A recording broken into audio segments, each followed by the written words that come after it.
चीजें कैसे रहेंगी, क्या उम्मीद करनी चाहिए, ये पूरा विश्लेषण लेकर हमारे साथ जुड़ गए हैं हमारे सहयोगी सौमित सरकार। सौमित, पहले ये बताइए कि रिलायंस के अगर ओवरऑल नतीजों की बात करें तो किस तरह की उम्मीद है और क्या फोकस में रहेगा? तो रिलायंस के अगर फर्स्ट क्वार्टर के रिजल्ट्स की अगर हम बात करते हैं तो एनालिस्ट वो कह रहे हैं कि ये बेस्ट एवर क्वार्टर रहेगा रिलायंस इंडस्ट्रीज के लिए। जो जंप होगा कंसोलिडेटेड एबिटा और नेट प्रॉफिट में वो हाईएस्ट होगा पिछले काफ़ी क्वार्टर्स में, और कंपनी अपना हाईएस्ट एवर क्वार्टरली एबिटा और नेट प्रॉफिट रिपोर्ट कर सकती है ये फर्स्ट क्वार्टर में। तो अगर हम नंबर्स की बात करें तो रेवेन्यू करीब 18% से ग्रो करेगा, क्यू ऑन क्यू बेसिस पे एबिटा 33% हायर रहेगा, मार्जिन करीब 17% आने की एक्सपेक्टेशंस है, और नेट प्रॉफिट की अगर हम बात करें तो उसमें करीब 50% का उछाल देखने को मिल सकता है। अब सेगमेंट वाइज अगर हम बात करते हैं तो रिटेल सेगमेंट जो है उसके रेवेन्यूज करीब 7% से हायर होंगे और एबिटा 6% से हायर होगा, और ग्रोथ के पीछे का कारण होगा स्टोर एक्सपेंशन और हायर फुटफॉल जो हमें फर्स्ट क्वार्टर में दिखेंगे। उसके अलावा जो की सेगमेंट है इस क्वार्टर के लिए वो है O2C सेगमेंट, जो कि ऑयल टू केमिकल सेगमेंट है, और इसका जो सेगमेंट का एबिटा है वो करीब 65% ग्रो कर सकता है। इसके पीछे एक ही कारण है, वो है higher Singapore gross refining margin. इस क्वार्टर में अगर हम देखें तो सिंगापुर ग्रॉस रिफाइनिंग मार्जिन करीब $21 के आसपास चल रहा था, और उसके पहले के क्वार्टर में वो सिर्फ $8 के आसपास थी। तो हायर जीआरएम होने के कारण कंपनी का O2C सेगमेंट आउट परफॉर्म करेगा। उसी के साथ अगर हम ऑयल गैस एक्सप्लोरेशन सेगमेंट की बात करें तो उसमें भी करीब 65% ग्रोथ देखने को एक्सपेक्टेड है, और इसके पीछे का रीजन होगा हायर वॉल्यूम्स और हायर गैस प्राइसेज जो फर्स्ट क्वार्टर में थे। उसके अलावा अगर हम देखें तो नेट प्रॉफिट ग्रोथ में हायर अदर इनकम भी अपना कॉन्ट्रीब्यूशन देगा, और अगर फाइनेंस कॉस्ट की बात करें तो वो भी थोड़ा हायर साइड पे हो सकता है क्योंकि रुपये डेप्रिसिएशन देखने मिला था।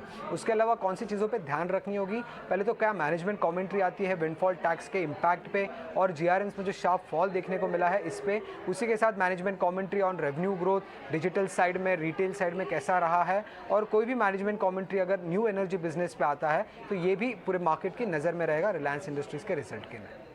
ठीक है, कमेंट्री काफ़ी अहम रहने वाली है और रिलायंस के मैनेजमेंट की खासतौर से रिटेल और डिजिटल को लेकर कंपनी के क्या प्लान्स हैं, इस पर भी हमारी नज़र रहेगी। लेकिन सौमित बताइए, आप जियो को भी हम अब अलग से एनालाइज करते हैं, जियो का प्रदर्शन कैसा रहेगा?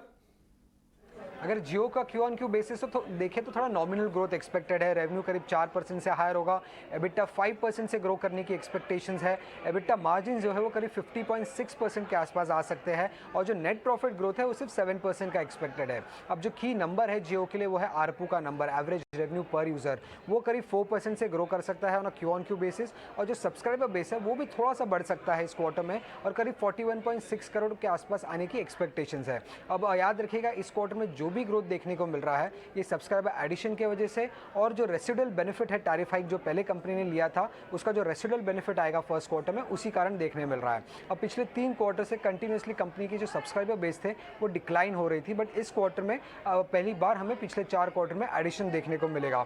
उसी के साथ ब्रॉडबैंड कनेक्शन में जो इंप्रूवमेंट देखने को मिल रहा है, और क्वालिटी ऑफ सब्सक्राइबर्स भी जो कंपनी की इंप्रूव हो रही है, मतलब ज़्यादा 4G सब्सक्राइबर्स आ रहे हैं कंपनी के पास, इन 2 कारण भी कंपनी के ग्रोथ में एड करेगी फर्स्ट क्वार्टर में।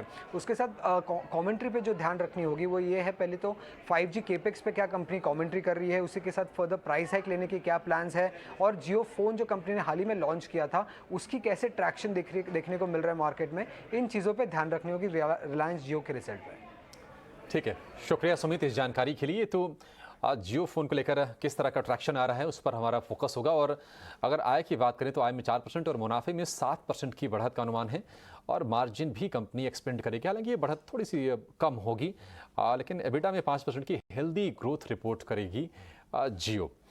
मंदार, एक राय आपसे नतीजों से पहले रिलायंस की, हमने देखा कि कल एक बड़ी तेजी हुई थी, जिस तरह से विंडफॉल टैक्स में सरकार की तरफ से कंपनी को राहत मिली। आज थोड़ी सी ऊपरी स्तरों पर प्रॉफिट बुकिंग, कहीं ना कहीं अब नजर ये है कि एक बार नतीजे आ जाएं तो उसको एनालाइज करेंगे। ये बताइए कि हालांकि सौमित तो बता रहे थे कि बेस्ट एवर क्वार्टर रहेगा, और एबिटा के फ्रंट पर हम देख रहे हैं कि अच्छा खासा अच्छे नतीजे आएंगे रिलायंस के। स्टॉप लॉस कहाँ पे लगा कर रखना चाहिए इसमें? अभिषेक देखिए, एक्चुअली कल जो हमने गैप अप ओपनिंग देखा, उसका जो लो एक बना है 2486, ये बहुत ही इंपॉर्टेंट लेवल है। यानी ये इतना इंपॉर्टेंट है कि आज का अगर आप इंट्राडे का ट्रेड देखो, इंट्राडे का चार्ट देखो, तो ये लेवल सुबह ट्रेड स्टार्ट होने के बाद पहले 1-1.5 घंटे ये एक सपोर्ट बना हुआ था। जैसे ही स्टॉक ने ये लेवल नीचे की तरफ ब्रेक कर दिया, नीचे की तरफ इसका ट्रेंड शुरू हो गया।